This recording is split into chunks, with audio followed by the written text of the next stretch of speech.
प्रभात देवियों और सज्जनों। मैं कर्नल सोफिया कुरैशी और मेरे साथ विंग कमांडर व्योमिका सिंह आज आपको 6 से 7 मई 2025 की रात 1:05 से 1:30 बजे के बीच भारतीय सशस्त्र बलों द्वारा अंजाम दिए गए ऑपरेशन सिंदूर के बारे में जानकारी देंगे। ऑपरेशन सिंदूर 22 अप्रैल को पहलगाम में हुए विभत्स आतंकवादी हमले के शिकार मासूम नागरिकों व उनके परिवारों को न्याय देने के लिए लॉन्च किया गया था। इस कार्रवाई में 9 टेररिस्ट कैंप्स को टारगेट किया गया और पूरी तरह से इसे बर्बाद किया गया। पाकिस्तान में पिछले 3 दशकों से टेरर इंफ्रास्ट्रक्चर का निर्माण हो रहा है। इसमें recruitment, indoctrination centres, training areas व लॉन्च पैड शामिल थे, जो पाकिस्तान और पाक अधिकृत जम्मू कश्मीर POJK दोनों में फैले हैं। Operation Sindoor was launched by Indian Armed Forces to deliver justice to the victims of Pahalgam terror attack and their families. 9 terrorist camps were targeted and successfully destroyed. Over the last 3 decades, Pakistan has systematically built terror infrastructure. It is a complex web of recruitment and indoctrination centers, training areas for initial and refresher courses, and launch pads for handlers. These camps are located both in Pakistan as well as Pakistan-occupied Jammu and Kashmir areas. Some of the well-known training camps are located, as you can see on the screen. They are distributed from Sawai Nala in the north, counting to approximately 21, ending at Bhagalpur to the south. इन लक्ष्यों का चयन विश्वसनीय intelligence सूचनाओं के आधार पर हुआ ताकि आतंक गतिविधियों की रीढ़ तोड़ी जा सके, और यह खास ध्यान दिया गया कि निर्दोष नागरिकों और सिविलियन इंस्टॉलेशन को नुकसान न पहुंचे। The selection of these targets for Operation Sindoor was based on credible intelligence inputs and role of these facilities in perpetrating the terror activities.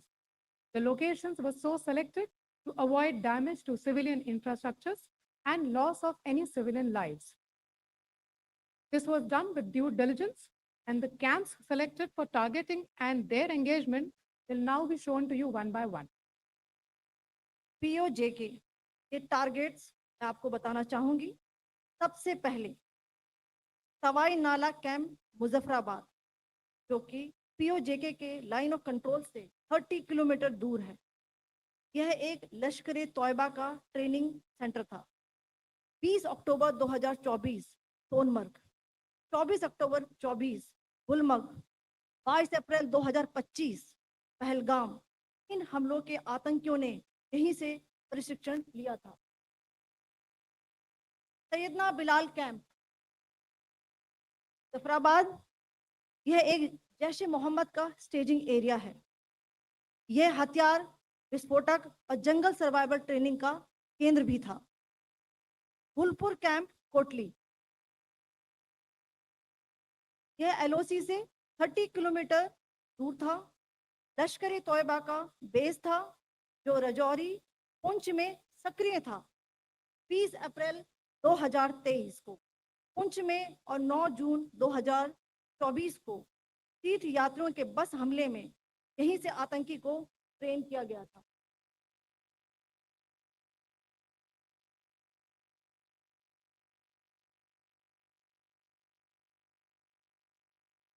Barnala camp Bhimber, ये LOC से 9 किलोमीटर दूर है। यहाँ पर हथियार हैंडलिंग, IED व जंगल सर्वाइवल का प्रशिक्षण केंद्र था। अब्बास कैंप कोटली,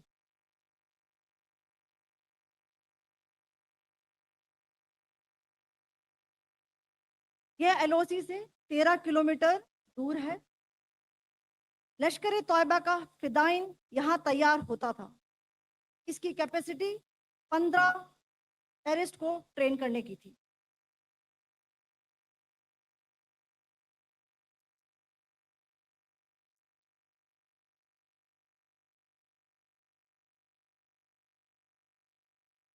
अब मैं पाकिस्तान के अंदर के टारगेट से अवगत कराना चाहूंगी।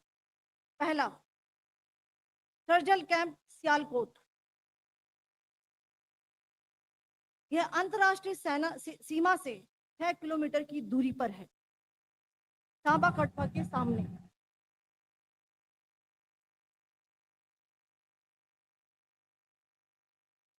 मार्च 2025 में जम्मू एंड कश्मीर पुलिस के 4 जवानों को जो हत्या की गई थी, उन आतंकवादियों को इस जगह पर ट्रेन किया गया था।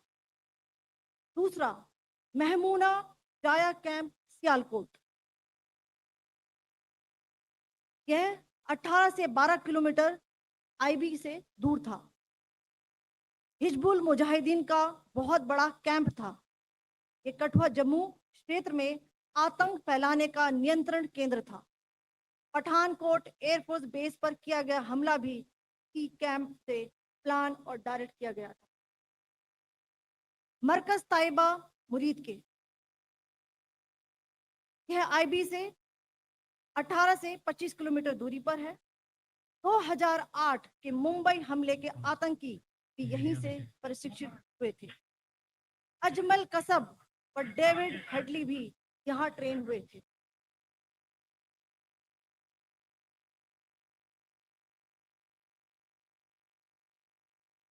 आगे दूसरा आया।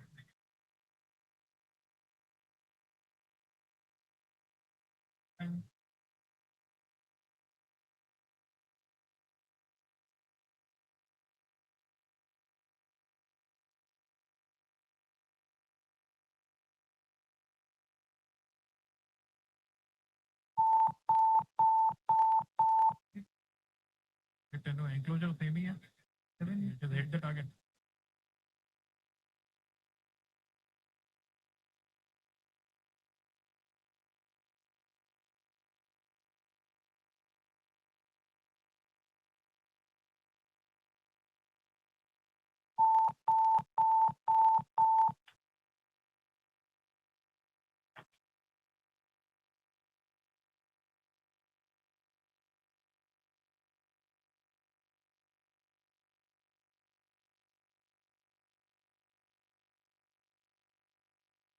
मरकज सुभान अल्लाह भावलपुर, ये इंटरनेशनल बाउंड्री से 100 किलोमीटर दूर है।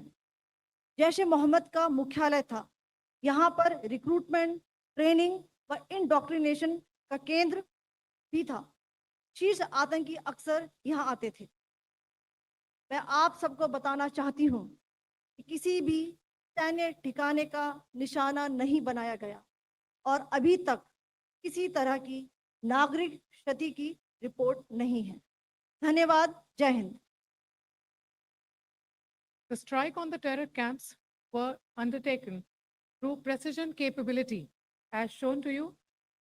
A niche technology weapons with careful selection of warheads was ensured so that there will be no collateral damage. The point of impact in each of the target was a specific building or a group of buildings. All the targets were neutralized with clinical efficiency, and the results reiterate the professionalism of the Indian Armed Forces in the planning and execution of their operations. No military establishments were targeted. India has demonstrated considerable restraint in its response.